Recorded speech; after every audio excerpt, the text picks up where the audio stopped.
ಎಷ್ಟು ಸಂಪಾದನೆ ಮಾಡಿದ್ರೆ ಇಷ್ಟು ದೊಡ್ಡ ಮನೆ ಕಟ್ಸಿದಾರೆ ಇವರು. ಹಾ, ಇಂಥ ಅದೃಷ್ಟ ನಮಗೆ ಯಾವಾಗ ಬರುತ್ತೋ. ಏನಮ್ಮ ಮನೆ ನೋಡ್ತಾ ಈ ತರ ಮನೆ ಯಾವಾಗ ಕಟ್ತೀವಿ ಅಂತ ಯೋಚನೆ ಮಾಡ್ತಿದ್ದೀರಾ? ಅದು ನಿನ್ ಕೈಲಿ ಆಗುವಂತ ಕೆಲಸ ಅಲ್ಲ.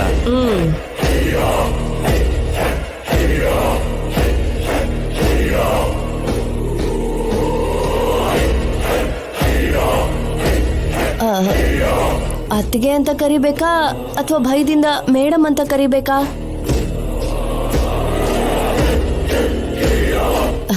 ಅತ್ತಿಗೆ ಮೇಡಮ್ ಅನಘಾದೇವಿ ಅವರೇ.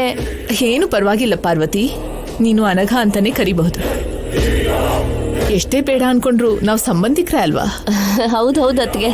ನಾನು ತರಕ್ ಹೇಳಿದ್ನ ತಂದ್ಯಾ ಪಾರ್ವತಿ? ಹಾ, ತಂದಿದ್ದೀನಿ.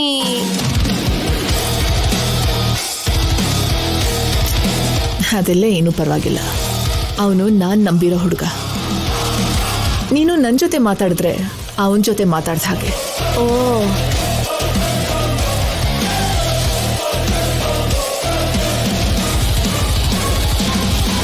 ನೀವು ಹೇಳಿದ್ರಿ, ನಾನು ತಗೊಂಡ್ ಬಂದೆ.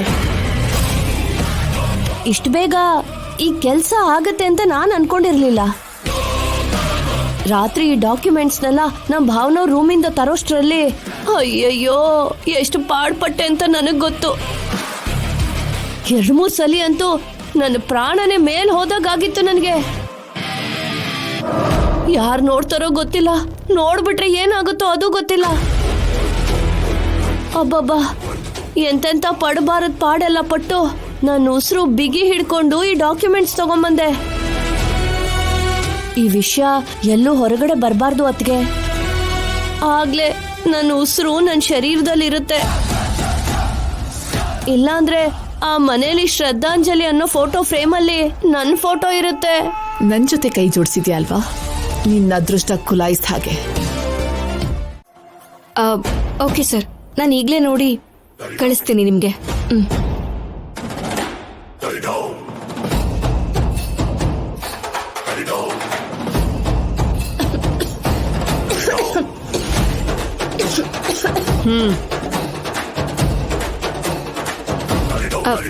ಕುಡಿ. ಥ್ಯಾಂಕ್ಸ್ ಅತ್ತೆ.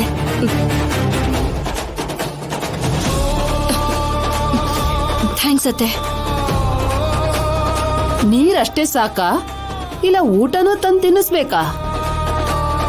ಆಫೀಸಲ್ಲಿ ಕೆಲಸ ಮಾಡಿದ್ ಸಾಲದು ಅಂತ ಇಲ್ಲಿ ಕೂಡ ಅದೇ ಕೆಲಸ ಮಾಡ್ತಿದ್ಯಲ್ಲ. ದೇಶದಲ್ಲಿರೋ ದೇವಸ್ಥಾನನೆಲ್ಲ ಉದ್ಧಾರ ಮಾಡ್ಬೇಕು ಅಂತ. ಇಲ್ಲ ಅತ್ತೆ, ಅದು ಸ್ವಲ್ಪ ಅರ್ಜೆಂಟ್ ಮೇಲ್ ಕಳಿಸ್ಬೇಕಿತ್ತು. ನೀನ್ ಮಾಡಮ್ಮ, ನಾವು ಉಪವಾಸ ಇರ್ತೀವಿ. ಇಷ್ಟಕ್ಕೂ ನಿನ್ನಂದ್ ಏನ್ ಪ್ರಯೋಜನ? ನಿನ್ನ ಪ್ರೀತಿ ಮಾಡಿ ನಮ್ ಮೇಲೆ ದ್ವೇಷ ತೀರಿಸ್ಕೊಂಡಲ್ಲ ಅವನ್ಗೆ ಹೇಳ್ಬೇಕು. ಮನೆಗ್ ಸೊಸೆನ್ ಕರ್ಕೊಂಡ್ ಬಂದ್ರೆ ಸೋಮಾರಿನ್ ಕರ್ಕೊಂಡ್ ಬಂದವನೆ. ಇವಾಗ ಯಾಕೆ ಹೀಗ್ ಮಾತಾಡ್ತಾ ಇದ್ದೀರಾ? ಮನೇಲಿ ನನ್ನಿಂದ ಏನಾದ್ರು ತೊಂದ್ರೆ ಆಯ್ತಾ? ಮನೆ ಕೆಲ್ಸ ಎಲ್ಲ ಹಂಗೆ ಬಿದ್ದಿದೆ. ನಿನ್ಗ ಅದೆಲ್ಲ ಏನು ಅನ್ಸಲ್ಲ. ನಿನಗೆ ನಿನ್ ಕೆಲ್ಸನೇ ಮುಖ್ಯ. ಮನೆ ಕೆಲ್ಸ ನಿನಗ್ ಬೇಕಾಗಿಲ್ಲ ಅಲ್ವಾ? ಸರಿ ಅತ್ತೆ, ಇವಾಗ ಯಾವ ಕೆಲಸ ಮಾಡ್ಬೇಕು ಅಂತ ಹೇಳಿ ಮಾಡ್ತೀನಿ. ನನ್ಗೆ ಮಸಾಲೆ ವಡೆ ತಿನ್ಬೇಕು ಅನಿಸ್ತಾ ಇದೆ. 4 ವಡೆ ಬೇಯಿಸ್ಕೊಡ್ತೀಯಾ? ಅಂದ್ರೆ ಅದಕ್ಕೆ ಕಡಲೆಬೇಳೆ ನೆನೆಸ್ಬೇಕು ಅಲ್ವಾ? ನೆನ್ಸೋದ್ ಮಾತ್ರ ಅಲ್ಲ, ರುಬ್ಬಿದ್ ಕೂಡ ಆಗೋಗಿದೆ.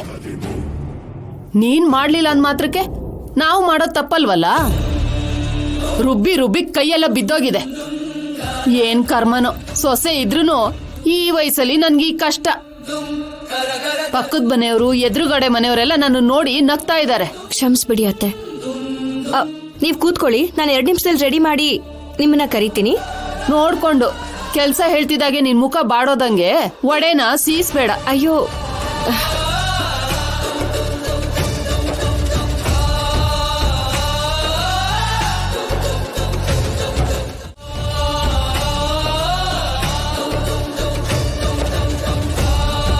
ಅದ್ಕೆ ಹೇಳು ಪ್ರಶಾಂತ್, ಏನ್ ಬೇಕು? ಏನು ಕತ್ಗೆ ಈ ಕೆಲಸ ಎಲ್ಲ ಮಾಡ್ತಾ ಇದ್ದೀರಾ? ಅದೇನು, ನಮ್ಮನೆ ಕೆಲಸ ನಾವೇ ಮಾಡ್ಬೇಕಲ್ವಾ? ಮಾಡಬಾರ್ದು ಅಂತ ಹೇಳ್ತಿಲ್ಲ ಅದ್ಗೆ. ನಿಮಗೆ ಮುಖ್ಯವಾಗಿರೋ ಕೆಲಸ ಬಿಟ್ಟು ಏನಕ್ಕೆ ಮಾಡ್ತಾ ಇದ್ದೀರಾ ಅಂತ. ಅತ್ತೆಗೆ ಹಸ್ವಾಗ್ತಿದ್ಯಂತೆ, ತಿನ್ನೋದಕ್ಕೆ ರೆಡಿ ಮಾಡ್ತಾ ಇದ್ದೆ. ಅದು ಹಸ್ವಲ್ಲ, ದುರಂಕಾರ. ಯಾವಾಗ ಅವಕಾಶ ಸಿಗುತ್ತೆ ಯಾವಾಗ ನಿಮಗೆ ಕಷ್ಟ ಕೊಡೋದು ಅಂತ ಕಾಯ್ತಾ ಇರ್ತಾರೆ. ಹೋಗ್ಲಿ ಬಿಡು ಪ್ರಶಾಂತ್. ಸೊಸೆ ಅನ್ನೋ ಸಲಿಗೆಯಿಂದ ಒಂದ್ ಮಾತಾಡ್ತಾರೆ. ಅದನ್ನೆಲ್ಲ ಮನ್ಸಿಗೆ ಹಾಕೊಂಡ್ರೆ ಮನ್ಸುಗಳ ಮಧ್ಯೆ ಅಂತರ ಹೆಚ್ಚಾಗತ್ತಷ್ಟೆ. ರಾಜಾರಾಮ್ ಅವ್ರ ರಕ್ತ ಅಲ್ವಾ, ಹೀಗೆ ಮಾತಾಡ್ತಾರೆ ಬಿಡಿ. ನೀವು ಸೈಡಿಗೆ ಹೋಗಿ ಅದಕ್ಕೆ ನಾನು ಮಾಡ್ತೀನಿ. ಅರೆ ನೀನಾ? ಹೌದು, ಹೆದರ್ಕೋಬೇಡಿ. ಏನೋ ರಾಮ ಸೇತುವೆ ಕಟ್ಟೋದಕ್ಕೆ ಅಳಿಲು ಸಹಾಯ ಮಾಡ್ದ ಹಾಗೆ ನನ್ನ ಕೈಲಿ ಏನಾಗುತ್ತೋ ನಾನು ಅದನ್ನ ಮಾಡ್ತೀನಿ. ಅದೆಲ್ಲ ಏನು ಬೇಡ ಬಿಡು ಪ್ರಶಾಂತ್. ಮನೇಲಿ 3 ಜನ ಹೆಣ್ಮಕ್ಳಿರುವಾಗ ಗಂಡಸ್ರ ಕೈಲಿ ಕೆಲಸ ಮಾಡಿಸೋದು ಒಳ್ಳೇದಲ್ಲ. ಈ ಕಾಲದ ಹೆಣ್ಮಕ್ಳಿಗೆ ಒಂಥರ ರೋಲ್ ಮಾಡೆಲ್ ನೀವು. ಗಂಡು ಮಗಳು ಕೆಲಸ ಮಾಡಿದ್ರಲ್ಲಿ ಏನ್ ತಪ್ಪು? ನೀವು ಸುಮ್ಮನೆ ಕೊಡಿ ನಂಗೆ. ಪ್ರಶಾಂತ್, ಅಶ್ಮಿತಾ ನೋಡಿದ್ರೆ ಸುಮ್ನಿರ್ತಾಳ ಹೇಳು? ಆ ಮಾತುಗಳು ಕೇಳಿಸ್ಕೊಳ್ಳೋಕ್ಕಿಂತ ನಾನೇ ಕಷ್ಟ ಪಡೋದು ಬೆಟರು. ಏನು ಬೇಡ ಬಿಡು, ನೀನ್ ಹೋಗು. ಅದಕ್ಕೆ ನಿಮ್ ಮೈದ್ನ ನಿಮ್ ಮಾತನ್ನ ಮೀರಲ್ಲ ನೋಡಿ. ನಿಮಗೊಂದು ಮಾತು ಕೊಡ್ತಾ ಇದ್ದೀನಿ. ಮತ್ತೆ ನಿನ್ನಲ್ಲಿ ನೋಡ್ಬೋದು ಅಂತ ಅನ್ಕೊಂಡಿರ್ತಾಳ? ಸಾಧ್ಯನೇ ಇಲ್ಲ. ಹೇಗೆ?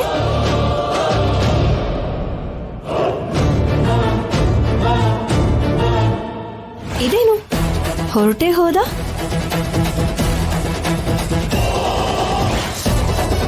ಹೀಗೆ ಇದೇನು? ಯಾಕೆ ಈ ಸೀರಿಯಲ್ ಚೆನ್ನಾಗಿ ಕಾಣಿಸ್ತಿಲ್ವಾ?